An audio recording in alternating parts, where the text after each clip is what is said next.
Hey everyone!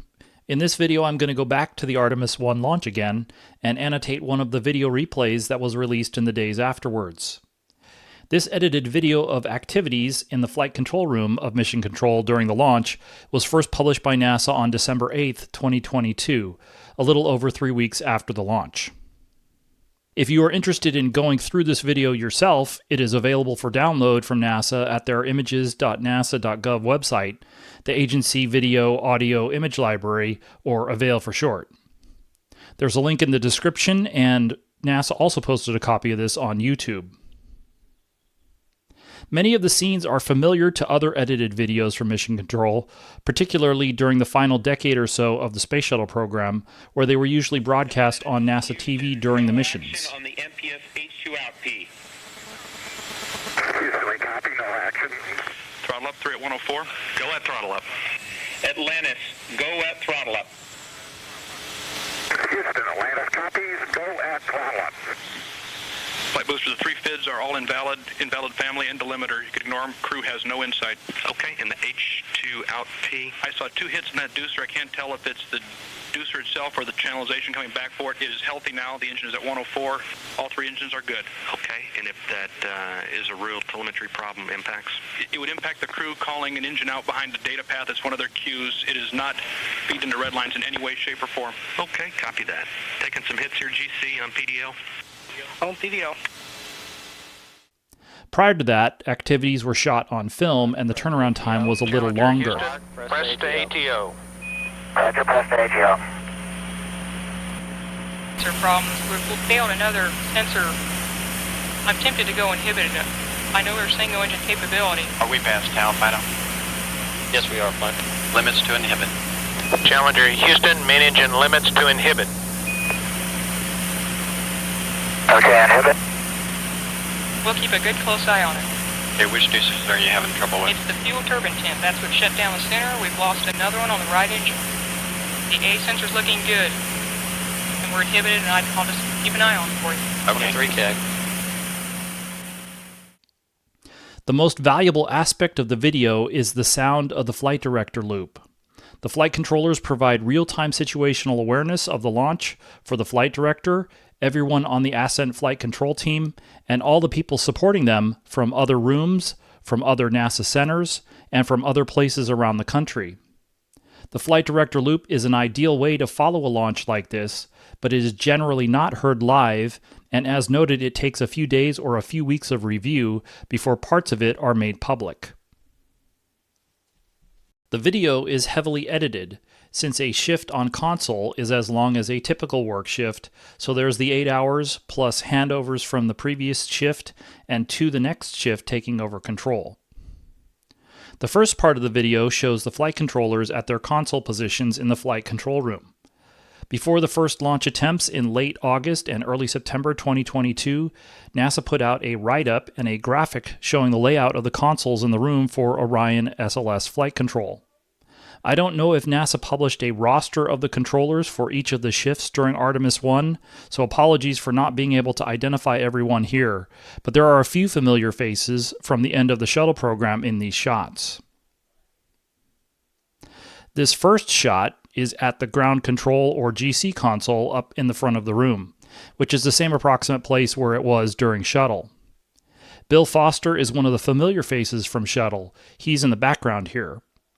I was lucky enough to sit in on the last integrated ascent simulation for STS-129 in mid-November 2009, and he was the ascent GC for that mission, and also for the STS-135 mission, the last one in the shuttle program.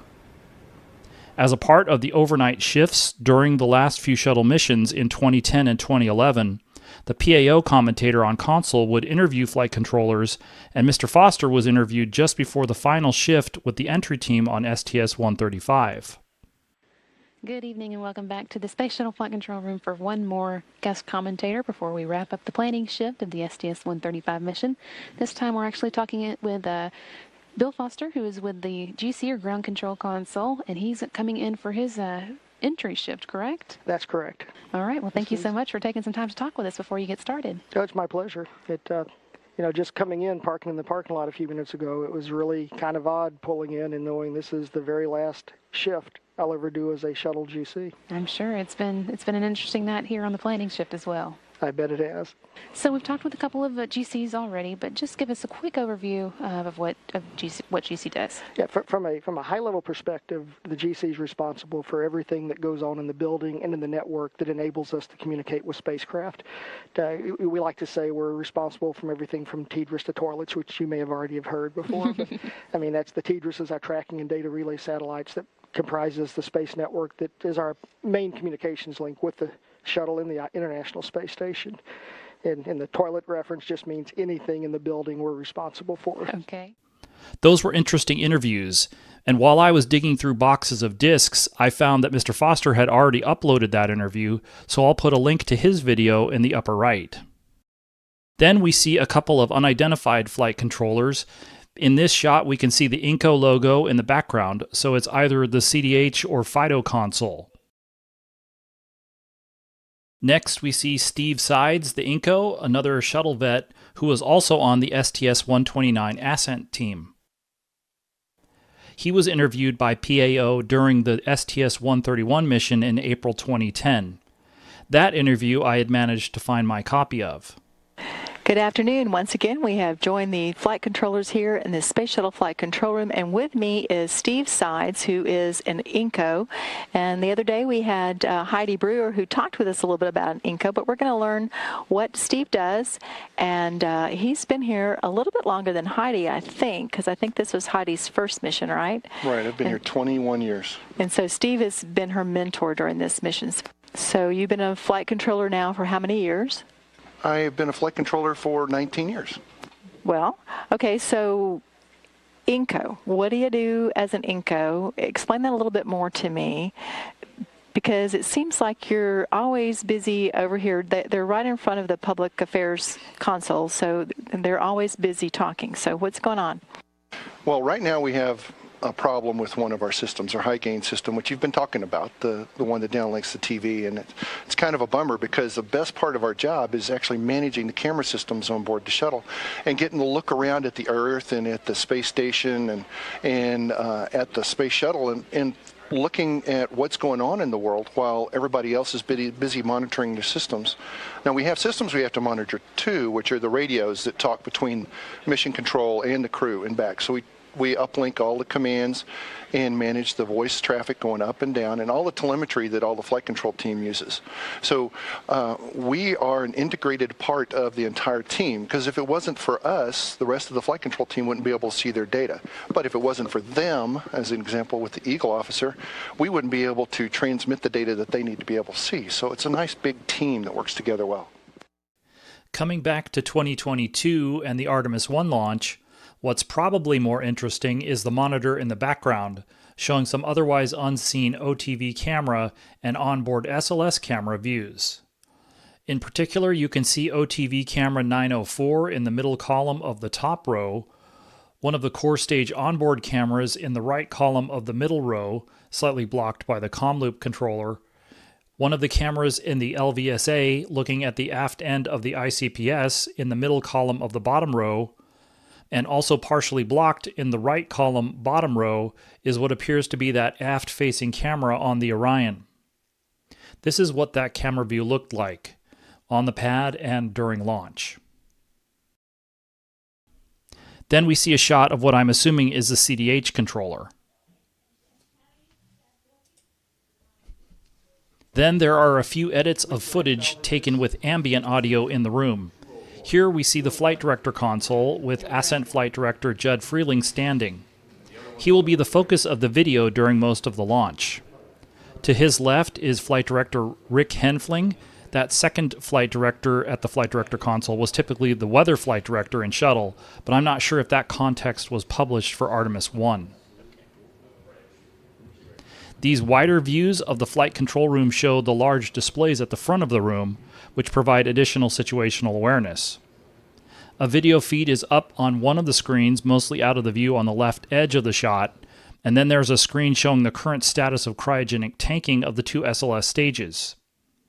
Up on the top is a list of upcoming events, mostly showing events during the terminal countdown. We can see that the L- clock was still aimed at the beginning of the launch window on that day of 6:04 UTC. Next are the first couple of clips with the flight director audio loop. All the flight controllers in the room can communicate on that loop with the flight director, and they are also simultaneously communicating on other audio loops with other specialists in their working groups. Beginning with Artemis II, we're likely to be able to hear the Capcom loop with communications to the flight crew. The flight crew has its own private ICOM, or internal communications loop, too. During the launch countdown, the primary launch team loop is OIS 232 in this era. During shuttle, it was channel 212. For this video, though, we can only hear the flight director loop. Booster, I assume you're no-go for core stage and replenish for 30 minutes currently, right? So it started about now, so you'll be no-go for the next 30 minutes? Yes, KSC will be making that call, yes. Okay. This discussion is related to the leaky valve on the core stage LH2 skid in the mobile launcher. As the EGS integration console folks noted a few months after the launch, they had to completely stop flow of LH2 from the storage sphere to the mobile launcher for the safety of the Red Team personnel that went out to the pad to do some retorques on that valve assembly. That interrupted the core stage replenish and LH2 engine bleed, and also interrupted LH2 loading of the ICPS, which ended up contributing to the delay of readiness to pick up terminal countdown until about 45 minutes into the 2-hour launch window. The next edit is pretty self-explanatory. All right, folks, close here. So go, no-go for Artemis I launch. GC. Go. Booster. Go. Control. Go. GNC. Go. Prop. Go. CDH. Go. FIDO. Go. FAO. Go. MPO. Go. ECOM. Go. INCO. Go. All right, folks. We'll go for launch. This poll would have been done before the NASA test director polls Houston flight, as the flight director is known on the launch team's 232 loop. GLS, you can resume the clock on your mark. GLS copies. Countdown clock will resume on my mark. 3, 2, 1, mark. GLS mainline has been initiated. T-minus 10 minutes and counting. We heard Mr. Freeling call on the launch team loop after the countdown was resumed at T-minus 10 minutes to verify the new T0 time. NTD Houston flight show 064744 is the new liftoff time. Affirm. Okay. Here's the sequence of edits of the flight control team from the start of terminal count through MECO. Let's go through that with the live coverage in the background.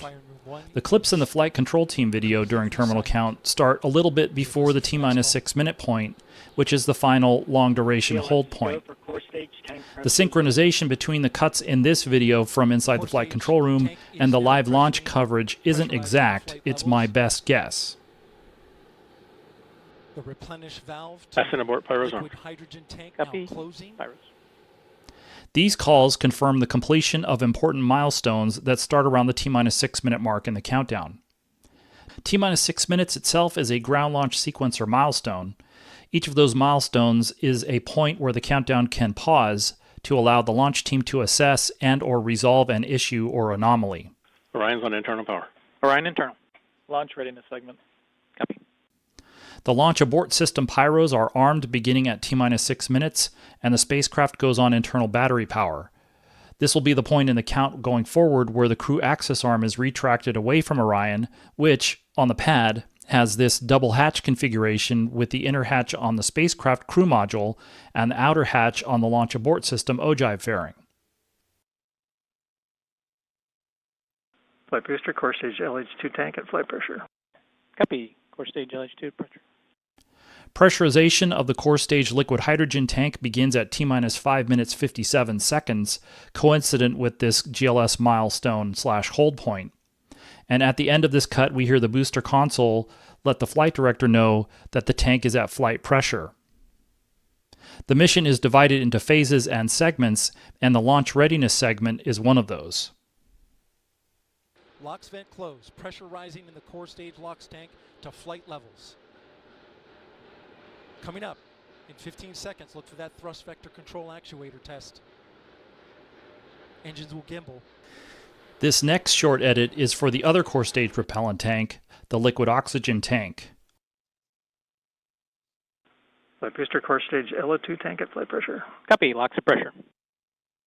The vent valve for the LOX tank is closed inside T-minus 3 minutes as a part of the process of pressurizing the tank for flight, and this call is made to confirm that the tank is at flight pressure. That's one of many launch commit criteria that the ground systems and the SLS flight computers verify through the countdown until the vehicle is committed to flight with the SRB ignition commands. Go for upper stage to internal power. So power is removed from the rocket's upper stage, the ICPS, and it's been switched to battery power. The same milestone is coming up for the core stage at T-minus 1 minute and 30 seconds. Flight booster 4 engines ready. 4 ready. The 4 engines ready call confirms that all 4 RS-25 engine controllers have reported they are in engine ready state, with their start criteria met. GLS is go for core stage to internal power. Flight booster core stage on internal battery power. Core stage internal. The core stage switches to internal battery power at T-minus 90 seconds, which is the last GLS milestone where the launch team has the option to resume the countdown if it was to pause. GLS is go for ALS. The next edit is around the start of the Artemis I mission. As soon as liftoff of the vehicle is confirmed, you hear a flurry of calls to the flight director. 20. 15. 10. GLS is go for core stage go inertial. Start. The SLS flight computer's guidance systems go to inertial navigation at T-minus 12 seconds, and then the rest of the calls would be on the internal controller loops, which we can't hear. Liftoff confirmed. Copy liftoff. Port 109.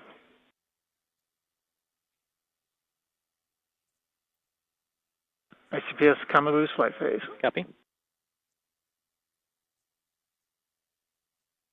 5 engines on the core stage and 2 solid rocket boosters. Now Good targets, AMT low. Copy, AMT low. Good control on the roll. Copy roll. Hearing good control on the roll from teams in mission control. Then you hear liftoff confirmed, which lets everyone know that the vehicle is committed to flight. That's the first of these critical notifications. Booster lets flight know that the engines have throttled up to full power or 109%, which is supposed to happen at liftoff. AMT stands for alternate MECO target, and AMT low refers to the low energy alternate MECO target. If one of the 4 core stage engines were to shut down this early, AMT low would allow Orion to at least make it to low Earth orbit. Later in ascent, an AMT high boundary is reached where SLS had enough performance to send Orion out to a lunar distance, and then a little later it crossed the pressed MECO boundary where there was enough performance to fly the nominal mission. Good control on the roll also indirectly confirms that the vehicle is rolling to a selected flight azimuth as it is supposed to do. Now 1 minute, 21 seconds into the flight, traveling at 1,420 miles per hour. The 4 core stage engines are back at maximum thrust.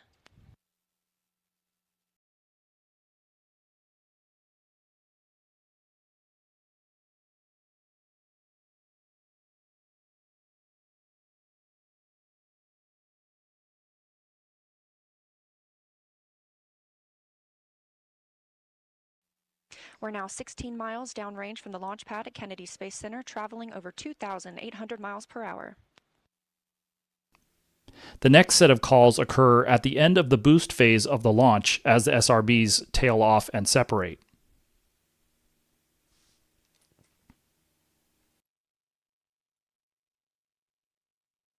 SB SEP. Copy SEP.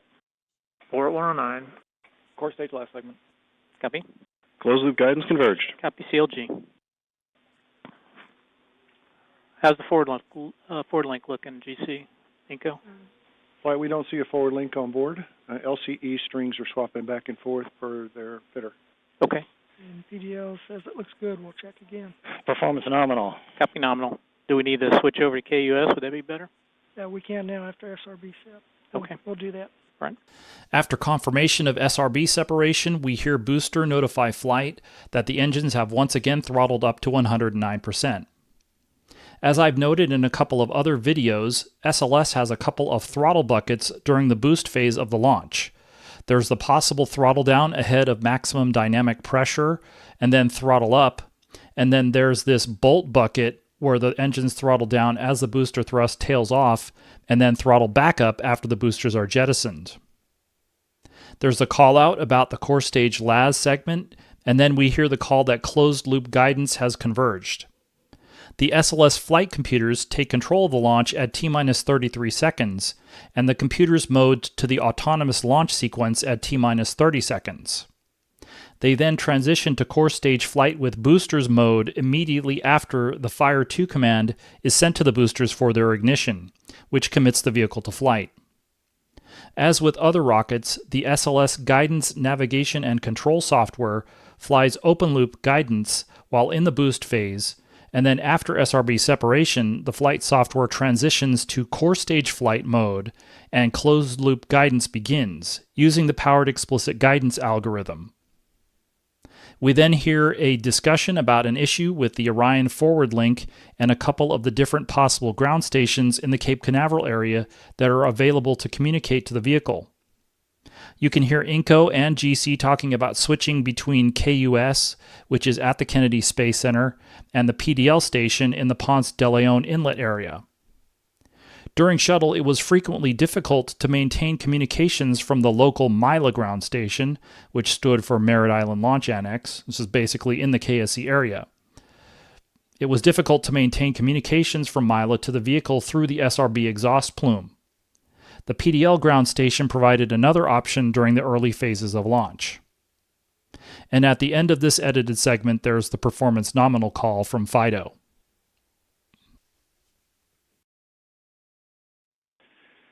Flight Fido radar reports 3 good panels gone. Copy.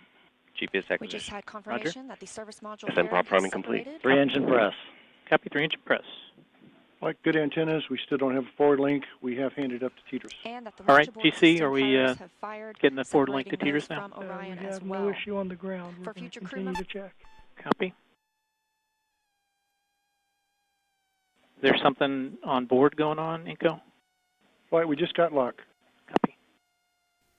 A couple of the events in this segment were relayed by the public affairs officer in real time. Confirmation that the 3 Orion service module fairing panels were jettisoned, and the 3-engine press call.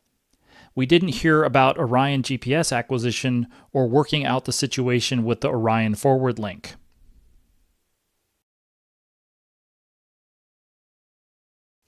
This is a close-up of one of the front room displays during ascent to orbit, showing the current location of the vehicle, the current trajectory and limit lines, the instantaneous impact point, and the abort mode 2 untargeted abort splashdown point, UAS. It also provides instantaneous velocity and orbit parameters, the VREL and the HA/HP numbers at this point in the ascent, HA being height of apogee and HP being height of perigee. These last 2 cuts are near the end of core stage powered flight. Coming up on 7 minutes since launch today, now traveling over 12,800 miles per hour, 563 miles downrange. Again, still quiet here in Mission Control, Houston. G limit achieved. Copy. Good throttles on forward flight. Copy. 3G throttles. As we prepare for main engine cutoff, the 4 RS-25 engines are beginning to throttle down.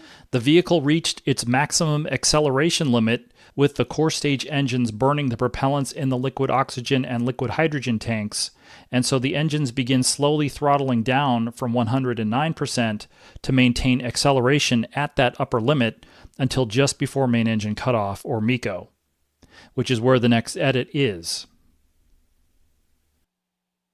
Now 7 minutes 45 seconds into the flight, traveling over 16,000 miles per hour.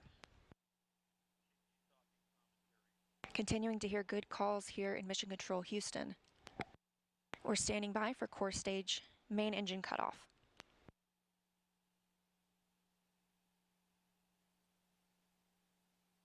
Earth orbit config segment. MECO. Copy, MECO. And we have confirmation of core stage main engine cutoff. Fido. Nominal MECO flight. Copy, nominal MECO. The flight dynamics officer reports that we have a nominal main engine cutoff. And we just heard the call for core stage separation. That means Orion and the interim cryogenic propulsion stage are now flying free from the core stage of the Space Launch System. The call about core stage MECO comes right after the Earth orbit config segment and is followed by the check with the flight dynamics officer about the trajectory, the orbital parameters they have.